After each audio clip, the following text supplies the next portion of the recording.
Has anyone ever been in a situation like this before? So anyway, it all started last week. I live with 4 roommates: Jez, Lily, Dane, and Miguel. Lily is the one who I'm pretty sure is dead, even though my housemates all say she's pretending. And at first, I did think she was pretending.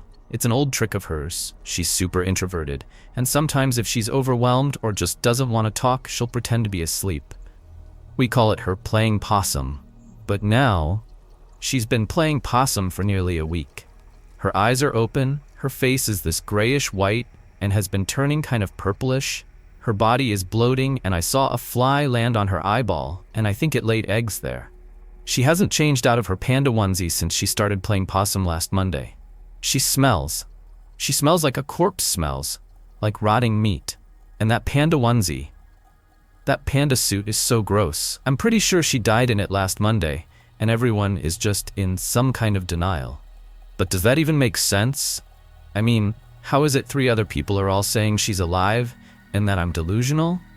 Is it just some bizarre social experiment? I keep waiting for some reality TV host to pop out from behind the potted plant and a hidden audience to start laughing or clapping. I feel like I'm coming unglued from reality. I'm sitting on the sofa as I write this, by the way. Sitting here, looking across the TV room at Lily, who is propped up in the same chair she died in, eyes wide open, flesh bloated and lips purplish and skin just... I think she's gonna start leaking into that chair. But let me rewind us to last Sunday. Sunday is when we hit the old lady's cat. It wasn't on purpose. We'd all had a bit too much to drink, and I was driving, and Dane was in the passenger seat, and Jez and Miguel and Lily were in the back, and the cat, it just freaking raced out into the road, solid black, and then there was a thump. My stomach flipped. And then this old woman came out of her house and saw her cat had been hit, and screamed and screamed. Lily told her she should have kept her cat inside, not let it wander near a busy road. Anyway, long story short, I think that lady was a witch and hexed us for killing her cat. More specifically, I think she hexed Lily. I mean, I don't think. I know. Because the woman said some words in a strange language and we all called her crazy and drove home. So, that was Sunday night. Come Monday, when I came out for breakfast, I was up early, as usual. The only other person out in her chair in the living room was Lily, bundled up in her panda onesie. I said good morning, but she had a 1,000-yard stare. I figured she just wanted to be left alone and didn't think anything more of it until I got home from work in the afternoon. Lily was still in the chair. Same exact pose. Still in her panda onesie. I asked if she was all right. Miguel was playing a video game and he answered for her, said Lily was sick and had stayed home from classes. I hope you feel better, I told Lily. She didn't respond. Lily? I said. She didn't respond. Hey Lily, I said that I hope. Chill. Just leave her alone, snapped Miguel, who seemed annoyed because I was interrupting his game. I thought it was weird, but I let it go because he was acting so normal. But at dinner, she was still in her chair in the same pose and hadn't moved. I tried talking to Jez, who told me, she'll be fine, it's just a cold. This behavior went on for days. And just anytime I tried to ask any of my roommates if Lily was okay, they would act like I was the crazy one. I tried to point out she hadn't changed out of her onesie and was told to quit being an asshole. She's sick. Let her be. At one point I was staring at her from the sofa, trying to catch her blinking, and Jez yelled at me and told me to stop being such a creep, that I was weirding Lily out. They even put up a big cushion in front of her to block her from having to see me, which she clearly couldn't because she was by this point 3 days dead. I assumed, once the rotting set in, that they would notice, but they just pretended all the harder. And in fact, they even started staging her body. Like, I know it sounds really weird. I don't know why they did it or if it's some sick social experiment or what, but they moved her. I found her at the table one morning. She was slumped backwards over her chair, sightless eyes staring up at the ceiling. Everyone talked to her like she was alive. By this point, she also stank.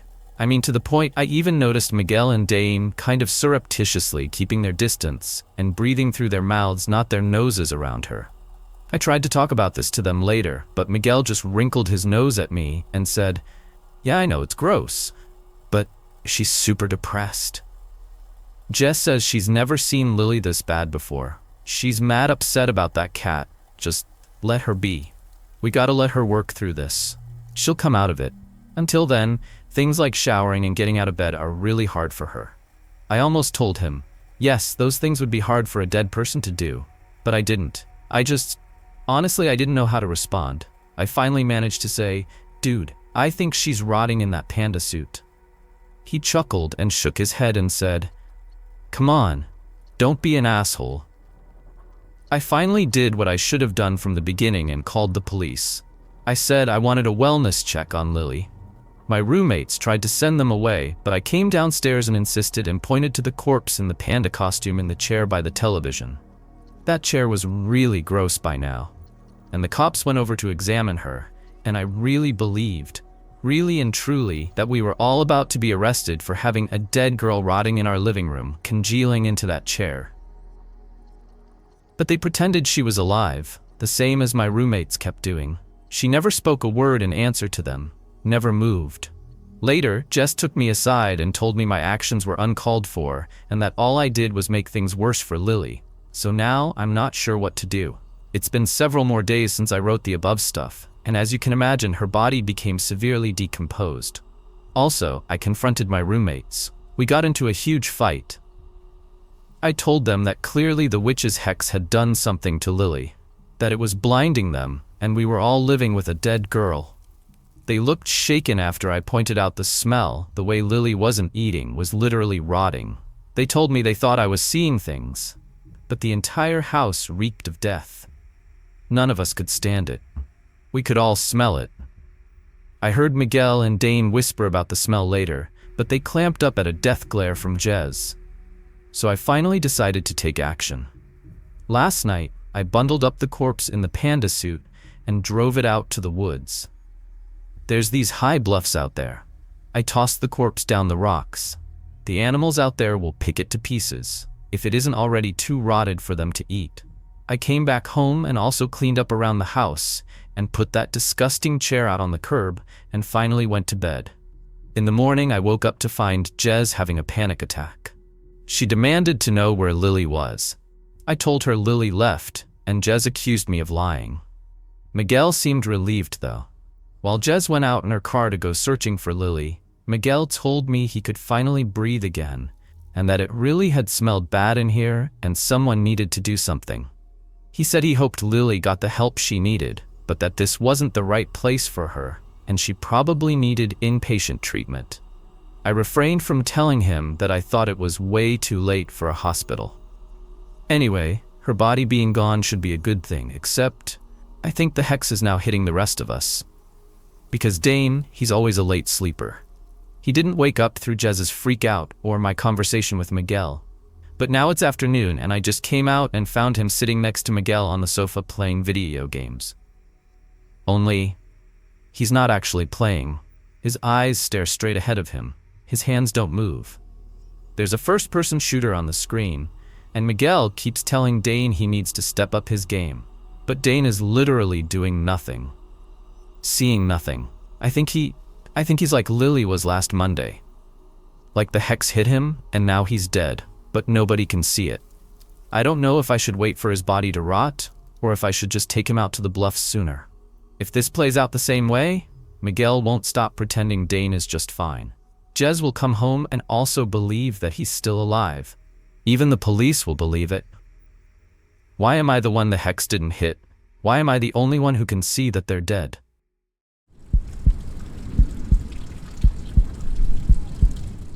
Many, many years ago, before kids, rescue animals, a mortgage, and a husband, I was a travel writer in Europe. I did most of my trips alone. This story is about the first time I visited Prague. I'd never been to Prague, and the trip was last minute, so I had little time to prepare. My travel partner had dumped me in another country, and I was determined to make the best out of trip by visiting a place I'd never been. Upon arrival at the train station, I visited the accommodation office and asked for a hostel not far from the center. In my early 20s, winging it was part of the fun. These days, I'm far less adventurous. The hostel they sent me to was a sprawling, crumbling, slate gray, Art Deco building on a nondescript street about a 10-minute walk to Stare Mesto. The inside was probably beautiful at one time, but by the time I checked in, it was full of shabby, mismatched furniture and cheap stained carpet. Most of the light fixtures were broken, leaving everything but the lobby dark and gloomy. It smelled of standing water and dust. I found my room, a double for $12 per night, and made note of the fact that I had a roommate. She wasn't there, but on her side of the room there was a suitcase, dressed neatly folded across the back of a plastic chair, a scattering of makeup containers on the beat-up desk, and a stack of German fashion magazines on the bed. As I had no plans or goals on this impromptu trip, so I spent the afternoon exploring Old Town Square, the Jewish Quarter, and Wenceslas Square. I purchased some Czech crystal for my mom and painted eggs from a street vendor for myself. I also made reservations for a sunset dinner cruise for one. At around 6 p.m., I returned to my room to shower, change clothes, and unload my purchases. When I left my room about an hour later, there was no indication that my roommate had returned at any point during the day. After the cruise, I stopped at a tiny bar on Tinska and had a glass of wine. I'd heard horror stories about the dangers of Prague, but I felt no more trepidation than I did in any other large city. Sure, the cobblestone streets, fog rolling off the Vltava, backlit Gothic architecture and winding alleys made me think of Jack the Ripper and Dracula, but in a good way. It was nearly midnight when I returned to my hostel, so I was surprised to find that my roommate still hadn't returned. That wasn't uncommon, though. Backpackers are a fickle lot. She could have gone on a short overnight trip and just left her stuff behind, hooked up with a guy or girl and was holed up at their place, or hanging out at another hostel. So I was surprised but not concerned. I took another shower before bed, however, and was surprised to find that things in the room had changed up in my return. Her bed was neatly turned down, the magazines had moved to the nightstand, and the dress was gone. The strangest thing, though, was the addition of a pink silky nightgown spread across the bed, my bed. Maybe she thought she still had the room to herself? I didn't see how. My shopping bags, clothes, and toiletries were in plain view. I gently moved the nightgown over to her bed, and then settled in for the night, as I wrote in my journal. I assumed she was in the shower or somewhere nearby, so I expected her return shortly. After about an hour, though, her side was still empty. I needed to use the restroom before I went to sleep, so I made one last trip down the hall. The building was unusually quiet. There weren't the regular sounds of chatty backpackers, the clinking of glasses, or music that would normally leak through the walls. There was nothing. It was hushed, like a church after the congregation has left. I found myself practically tiptoeing back. My room was near the end of the hall, and I couldn't shake the feeling that the corridor was darker than before. The few working lights were blinking as they struggled to stay lit, and it reminded me of a fun house. A tightness began to fill my stomach, and I subconsciously quickened my steps. There wasn't a soul behind me yet. I kept glancing back over my shoulder, convinced I'd see someone gaining momentum on me. The only sound was the soft thud of my flip-flops as they struck my soles. I was flooded with relief as I flung open my door, but it didn't last long. Everything was exactly as it left it, except for the silky nightgown which was now back on my bed. Sleep came in fits and starts. I left the lamp on for a while, still convinced my roommate would be right back, but the shadows it cast made the room even spookier. It was too dark with the light off. I'd finally slipped into a deep sleep when I suddenly heard the door open. A man stood in the darkened doorway, the hall light behind him showing just enough for me to see his contorted face. "I didn't mean to," he sobbed. "You have to help me." Too confused and disoriented to be scared, I sat up, scrubbed at my eyes, and reached for the lamp switch. But once the room was light, I saw that the door was closed. There was no man. I quickly bounded off the bed and went for the door. It was locked. Nobody could have entered without a key. And the hallway? Empty. I passed the rest of the night, fully clothed, sitting up in bed, and with the light on. Though I'd paid for 2 more nights, at 7 a.m., I gathered all my stuff and went down to the reception desk to check out. "By the way," I said to the 20-something receptionist, "my roommate never returned. I'm a little concerned." She picked up the room key, looked at it hard, frowned, and then glanced at her computer. "What room were you in again?" When I repeated it to her, she looked back at her screen. "Ma'am, that room's been empty for 3 weeks, and it's been cleaned since then. We only have 6 people in the whole building. The hostel has since been renovated and is now a luxury hotel." I realized that we didn't physically meet, but I thought it relevant since I seemed to have met someone. Someone entered and left my room.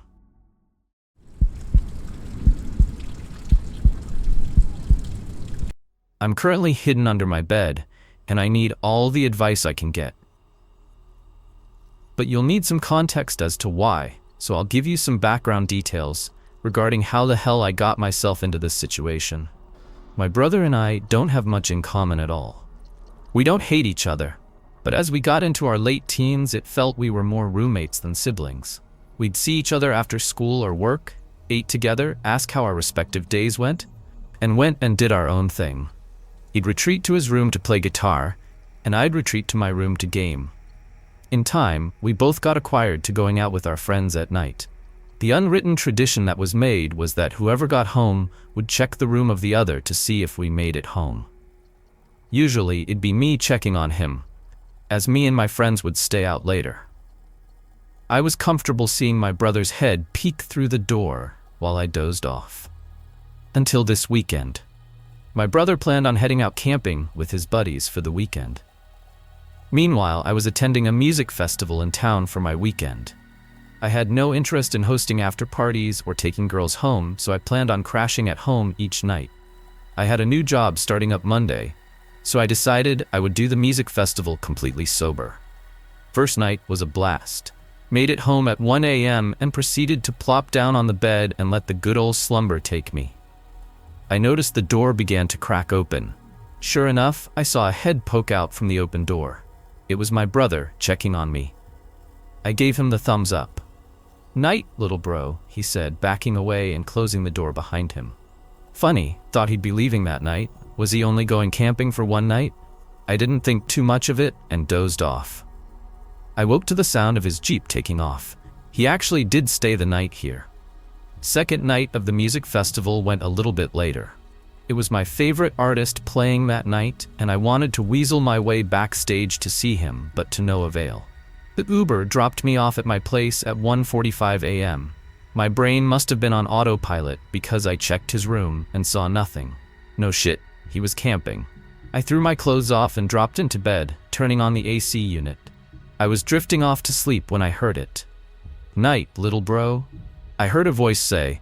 It sounded like my brother, but not quite. Sounded like there was a strange humming underneath it. I shot up, seeing my door cracked open. I heard footsteps that sounded clumsy right behind the door. "Wait," I demanded, probably waking up my parents in the process. The clumsy steps got closer to the door, and I saw my brother's head poke out. I wanted to be relieved, but something was different. His head was almost about to bump the door frame, if not the roof. My brother was never that tall. I regretted my decision and decided I would play dumb. Something was in the house and I didn't want to make it mad. "I'm glad you're home," I nervously said. It stared at me, unblinking eyes that bored into my chest. "Of course, night, little bro," it said to me. I could barely see its lips move. It closed the door behind it, and I tried to listen to where the footsteps went. It seemed to vanish after reaching the end of the hall. I laid awake, thinking of what the hell I just saw. My parents were still in the house too. I wanted to ask them, but would they believe that a 21-year-old is seeing monsters in the house? I ended up falling asleep, staring off into the rising sun. I had nowhere to be till later, so I slept most of the morning and early afternoon, catching up on what sleep I lost. I asked my parents if they were moving around last night, to which my dad said he took a leak and heard me come home. Other than that, nothing from either of them. I held my tongue as to why I was asking, but I could tell they knew something was up. I also got in contact with my brother. He had stopped in town by the campground, so at least I knew he was alive.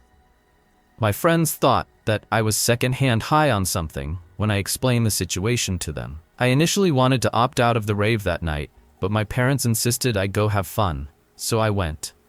I made it home around 1:30 a.m. and immediately scoured the house, turning on all the lights save for my parents' bedroom and the main hallway. I didn't see anything, nor did I hear any clumsy footsteps looking for me. "I made it home," I said as I got into my room, shutting the door as quickly and quietly as I could. I wanted to bait it out, but not loudly enough to wake up my parents. I turned off the light in my room and waited. It didn't take long. I heard the clumsy footsteps appear from the end of the hallway, closing in on my room. I hid under my bed and waited for it to come inside. For extra measure, I put a spare blanket over me with some peek holes that hopefully it wouldn't catch. My heartbeat was probably loud enough to wake up my parents as I saw the door crack open. I saw the thing impersonating my brother poke its head into my room. After not seeing me in my bed, the thing's neck stretched and twisted, making the most uncomfortable sounds. I couldn't make out the details of the body, but it was tall.